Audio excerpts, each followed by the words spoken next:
Siapa yang menghalang-halang ibadah? Ada 4. Pertama adalah dunia.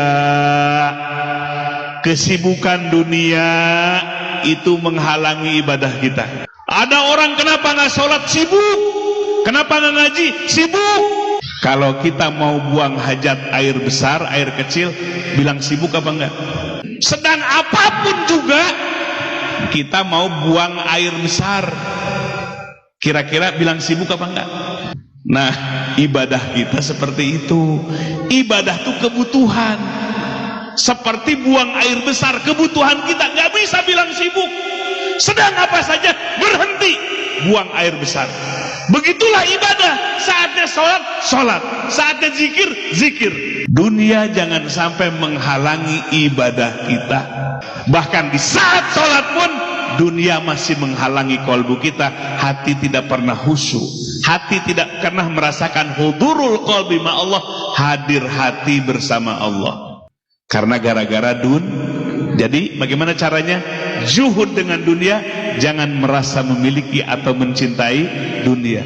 Dunia mah dipegang, mah di tangan, jangan dimasukkan ke dalam hati. Itu yang enak. Yang kedua, yang menghalang ibadah adalah al-khalqu, makhluk, manusia. Bagaimana caranya? Jangan bergaul dengan orang-orang yang jahat, yang kotor.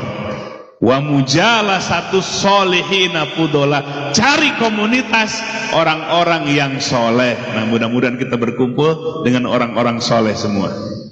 Kita harus bisa ngatur waktu, ya, maka jangan terus dengan manusia. Kita punya 2 waktu dalam Al-Quran, bukrota wa asila, waktu pagi dan waktu sore untuk berzikir kepada Allah. Manfaatkanlah dengan sebaik-baiknya.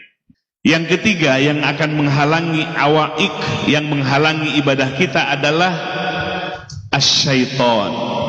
Inna syaitona lakum aduwwum mubin. Setan itu adalah musuh yang nyata.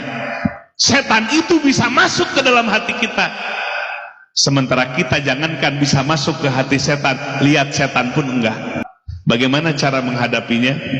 Setan itu hanya bisa diusir dengan zikir kepada Allah. Yang kedua, ikhlaskan dalam ibadah. Sebab setan tidak akan bisa menggoda, menjebak kepada orang yang ibadahnya sudah ikhlas.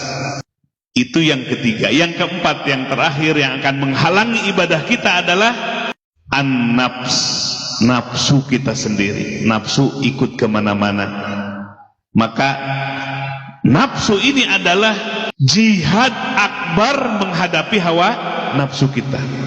Dibandingkan dengan perang di medan perang, maka menghadapi nafsu, jihadul akbar, jihad terbesar, menundukkan hawa nafsu kita.